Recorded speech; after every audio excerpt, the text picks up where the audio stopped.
Så välkommen till Göteborgs konserthus och den vackra konsertsalen. Nils Einar Eriksson var ju arkitekt och designade detta musikens hus. 1935 invigdes det. Och man upplever ju den här salen med sina släta väggar, sin välda form så här som ett musikens tempel. Och som vi har berättat så är det ett stort, viktigt, spännande projekt på gång. En ny konserthusorgel i världsklass är på väg att byggas, installeras.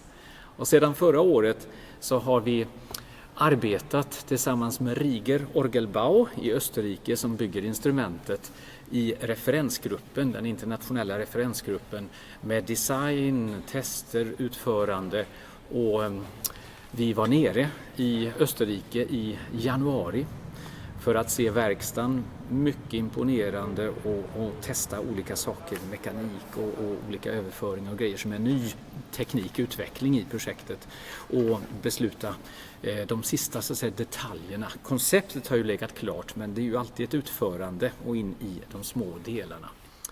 It's a very traditional, very old company. It was founded in 1845 in Jägendorf, which was part of the Austrian Empire at that time. Things have changed. Meanwhile, the Rieger family was followed by the family Glattergötz, but the name was kept. So it was 3 generations the Rieger family, 3 generations the Glattergötz family, and now it's the 7th generation with my family Eberle. We aim to produce everything here in our workshop.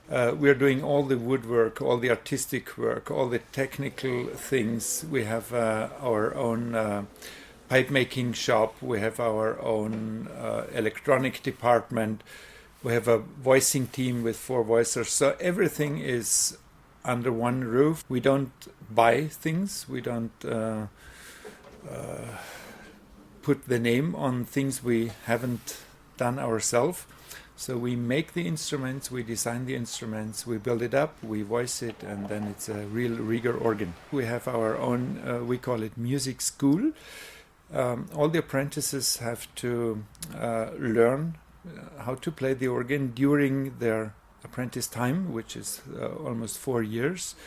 So every week they get a lesson, and the company is responsible for it and will pay or is paying for it. And we have hired a professional organ player and a musician who is teaching our youngsters. I think it's important that they just know a little bit about music and that they know about the instrument itself and how an instrument like an organ behave. I think that's part of the thing they have to know. Would you care to say something about what it's like to work with the Gothenburg Symphony project group? As I learned over the last 2 years, it's very easy to work with them, and it's on one hand it's a challenge, yes, because it's so much knowledge combined in this group, and with our experience to bring all this together is kind of a challenge on the one hand, but on the other hand it's a big chance to improve our own knowledge and to learn about things and create something interesting, something new. Right now the challenge is to make final decisions.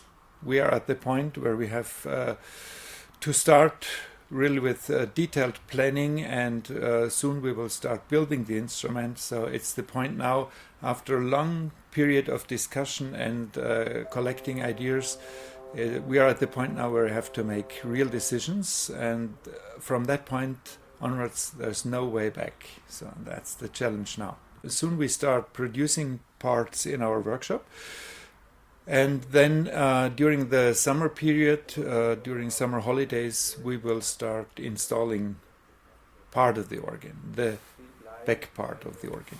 Yeah. My personal expectation is to have an instrument where we feel we did the right thing, and hopefully then it will match what the client was expecting and what the group of experts was expecting. But I think we are on a very good way. What do you enjoy the most with building organs? Meeting many different and interesting people all over the world. So that's for me personally, that's a very interesting thing, and see many different countries and cultures. So that's, and finally, of course, the art itself, hearing the product we've built. And what you see here is a clarinet. It's a free reed stop, and I'm working on the last pipes here.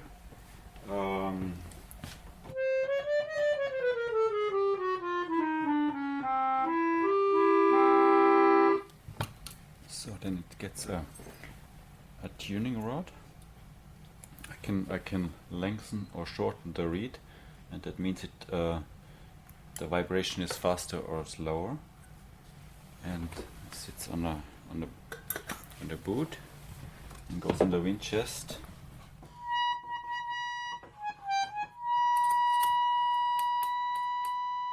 Well, I started as an organ builder because I was very fascinated by the whole variety of this work. You know, there are so many different aspects in organ building. I mean, it's not just woodwork; it's working with metal. It's with all kinds of materials.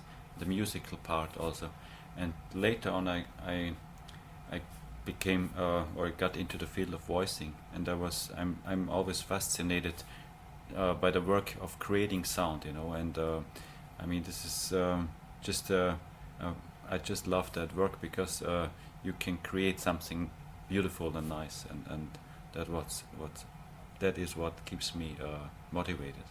Och under några veckor nu så har Rigers så att säga besättning här i Göteborg, 4 energiska, duktiga orgelbyggare, installerat hela den bakre delen av orgeln.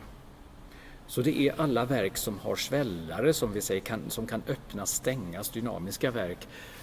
Den delen av orgelhuset och fläktarna, bälgarna bakom, har installerats. Arbetet avslutas denna veckan och sen vilar projektet fram till oktober, då referensgruppen träffas här för att göra första lyssningstesterna.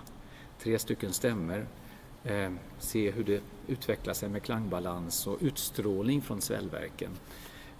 Och sen har vi en avstämning under våren, och sen byggs naturligtvis under detta år hela orgeln klar. Och i juni nästa sommar kommer allt att börja installeras. Om man tänker sig en hockeymatch, så är vi nu liksom i första pausen mellan första och andra halvlek. Nästa sommar så kommer andra halvlek, installation av hela orgeln, och sen kommer tredje halvlek sommaren därefter då, intonation och färdigställande utav den nya konserthusorgeln i Göteborgs konserthus. Fantastiskt spännande att sitta här nu. 3 år. Ja, 3 år har det gått. Ja. Sen vi sågs första gången kring det här med ny konserthusorgel för Göteborgs konserthus. Ja.